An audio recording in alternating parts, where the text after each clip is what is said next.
Hi barrels guys, இப்போ நம்ம என்ன பார்க்க போகிறோம் அப்படின்னு பார்த்தீங்க அப்படின்னா, தளபதி அவர்கள் புதுசாக கட்சி ஆரம்பிச்சிருக்கிறாரு. தமிழக வெற்றி கழகம் அப்படின்னு ஒரு கட்சி ஆரம்பிச்சிருக்கிறாரு. அப்படி இருக்கிறப்ப தளபதி அவர்கள் கட்சி ஆரம்பித்தது உண்மையிலே நல்லதா, இல்லை உண்மையாகவே இதில் ஒரு பிரயோஜனம் இருக்குமா அப்படிங்கிறத இந்த வீடியோவில் நம்ம மை ஒப்பீனியனாக பார்க்க போகிறோம். ஓகேங்களா? இது அவருக்கு சப்போர்ட் பண்ணுற மாதிரியும் இருக்காது. என்னோட ஒப்பீனியன் என்னவோ அதான் இந்த வீடியோவில் சொல்ல போகிறேன். வாங்க வீடியோக்குள்ளே போகலாம். தளபதி அவர்கள் ஆல்ரெடியே கொடுத்துட்டு ஒரு 4-5 வருஷமா இந்த அரசியலில் வரணும் அப்படின்னு அவருக்கு ஆசை இருந்தது. தலைவா படத்துலேயே அந்த தலைவாவுக்கு கீழே பார்த்தீங்க அப்படின்னா லீடு டைம் அப்படின்னு சொல்லிட்டு இந்த டேக்லைன் வச்சது, இது எல்லாமே அரசியலுக்கு வரதுக்கான ஒரு முன்னோட்டம் அப்படின்னு சொல்லலாம். அப்படி இருக்கிறப்ப அப்பவே அவருக்கு ஏகப்பட்ட பிரச்சனை வந்தது. அம்மா அவர்கள் ஆட்சியில் இருக்கிறப்ப இந்த மாதிரி இந்த டேக்லைன்லாம் போடக்கூடாது, இந்த லீடு டைம் அப்படிங்கிற இந்த டேக்லைன்லாம் போடக்கூடாது அப்படின்னு சொல்லிட்டு அப்பவே பிரச்சனை வந்தது.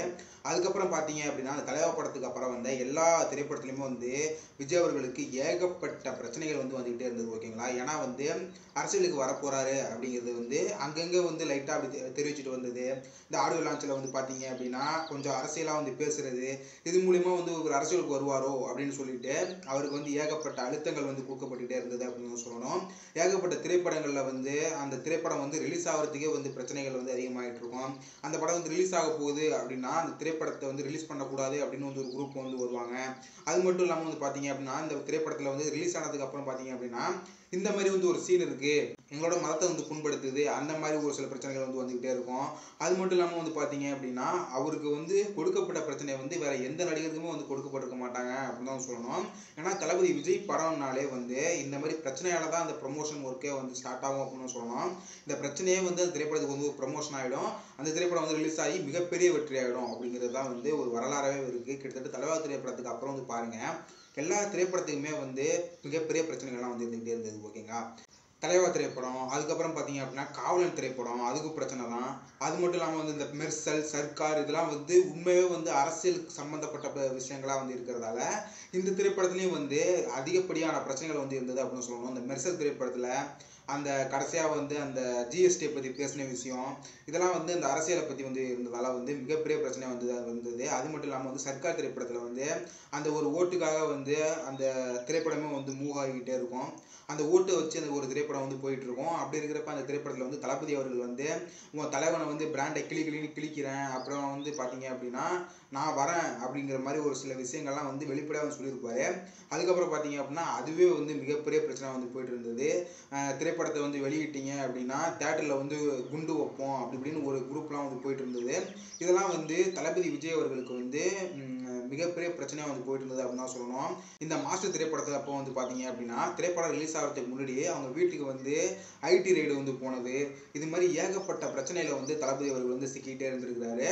நான் அரசியலுக்கு வரப்போகிறேன் அப்படின்னு ஒரு வெளிப்படையாக சொல்லாத அந்த காலகட்டத்திலே அவர் திரைப்படத்துக்கு அவ்வளோ பிரச்சனைகள் போயிட்டு இருந்தது அப்படின்னு சொல்லணும்.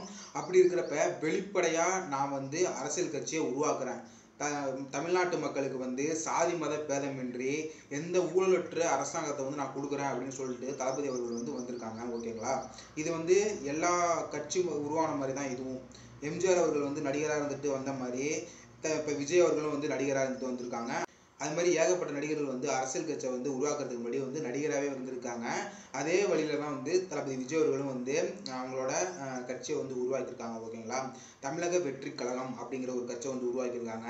அப்படி இருக்கிறப்ப இப்போ அவர் ஏற்றுக்கொண்டுள்ள ஒரு சில திரைப்படத்தை மட்டுமே முடிச்சுட்டு என்னோட பொதுநலனை நான் அந்த அரசியலில் காட்ட போகிறேன் அப்படின்னு தளபதி விஜய் அவர்கள் சொல்லியிருக்காங்க.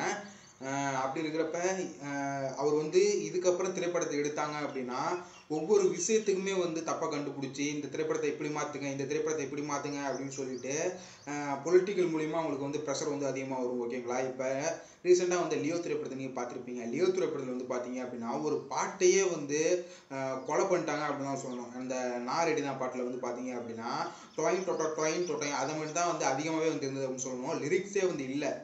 அதில் எழுதின ஒரு சில லிரிக்ஸை தவிர பாக்கி எல்லா லிரிக்ஸுமே டொயின் டொட்டொயின் அதுதான் வந்துகிட்டு இருந்தது.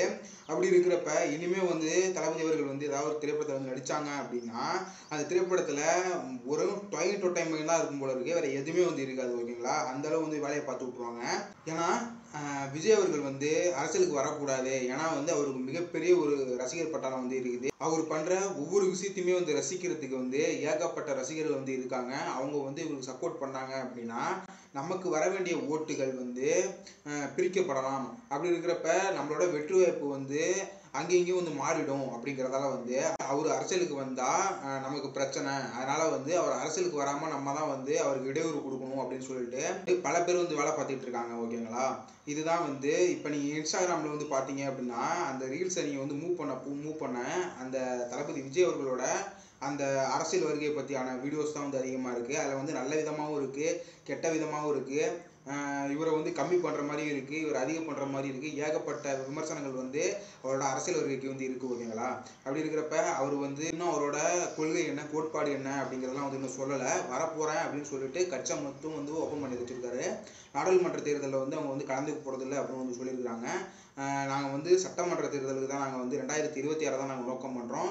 இப்போ உள்ள இந்த 2024 இருக்கிற நாடாளுமன்ற தேர்தலில் நாங்கள் வந்து கலந்துக்கவும் இல்லை, எந்த கட்சிக்கும் நாங்கள் வந்து ஆதரவும் தெரிவிக்கலை அப்படின்னு சொல்லிட்டாங்க. ஓகேங்களா? அப்படி இருக்கிறப்ப அவங்களோட ரசிகர்கள், அவங்களோட தோழர்கள் வந்து என்ன பண்ணணும் அப்படின்னு பார்த்தீங்க அப்படின்னா வீணா எந்த நடிகர்களோடையும் வந்து சண்டை போடக்கூடாது. ஓகேங்களா? ஏன்னா இதுவரையும் வந்து அவர் வந்து ஒரு நடிகர். அப்படி இருக்கிறப்ப இந்த நடிகருக்கு வந்து எதிரில் இருக்கிற இன்னொரு நடிகர் வந்து உங்களுக்கு வந்து எதிரியாக இருக்கலாம். ஓகேங்களா? ஆனால் இப்போ வந்து அவர் வந்து நடிகர் இல்லை, நான் வந்து பொது நலனுக்கு வரப்போகிறேன், அரசியலுக்கு வரப்போகிறேன், நான் வந்து இனிமேல் வந்து ஒரு பொதுவான மனிதர் அப்படின்னு வந்து தளபதி விஜய் அவர்கள் வந்து வந்துட்டாரு அப்படின்னா எல்லா நடிகர்களோட ரசிகர்களுமே வந்து அவருக்கு வந்து தேவைப்படுவாங்க.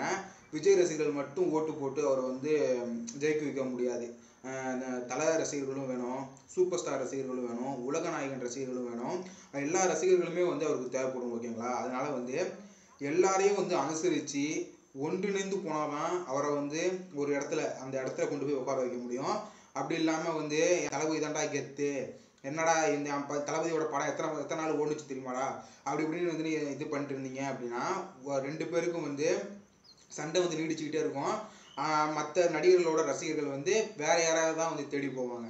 நீங்கள் வந்து தளபதி அவர்களை உண்மையாக வந்து ஜெயிக்க வைக்கணும் அப்படின்னு நினச்சிங்க அப்படின்னா யாரு கூடயும் வந்து சண்டை போடாமல் அனுசரித்து அரவணைச்சு போகணும். அப்போ தான் வந்து அவரை வந்து ஓரளவாவது ஜெயிக்க வைக்க முடியும். அப்படிங்கிறது தான் வந்து என்னோட ஒரு வேண்டுகோளாக வந்து இருக்குது. நீங்கள் என்ன நினைக்கிறீங்க அப்படிங்கிறத கமெண்ட் செக்ஷனில் சொல்லுங்கள். தளபதி விஜய் அவர்களோட வருகை வந்து இப்போ அவசியமாக இப்போ தேவைப்படுதா இல்லை தேவைப்படலையா அப்படிங்கிறத கமெண்ட் செக்ஷனில் சொல்லுங்கள். இந்த அரசியல் வருகை பற்றி நீங்கள் என்ன நினைக்கிறீங்க அப்படிங்கிறதையும் கமெண்ட் செக்ஷனில் சொல்லுங்கள். மறக்காமல் நம்ம சேனலை வந்து சப்ஸ்கிரைப் பண்ணிக்கோங்க. அப்போ தான் இந்த மாதிரியான வீடியோக்கள் வந்து தொடர்ந்து உங்களுக்கு வந்துக்கிட்டே இருக்கும். ஓகேங்களா? தேங்க்யூ.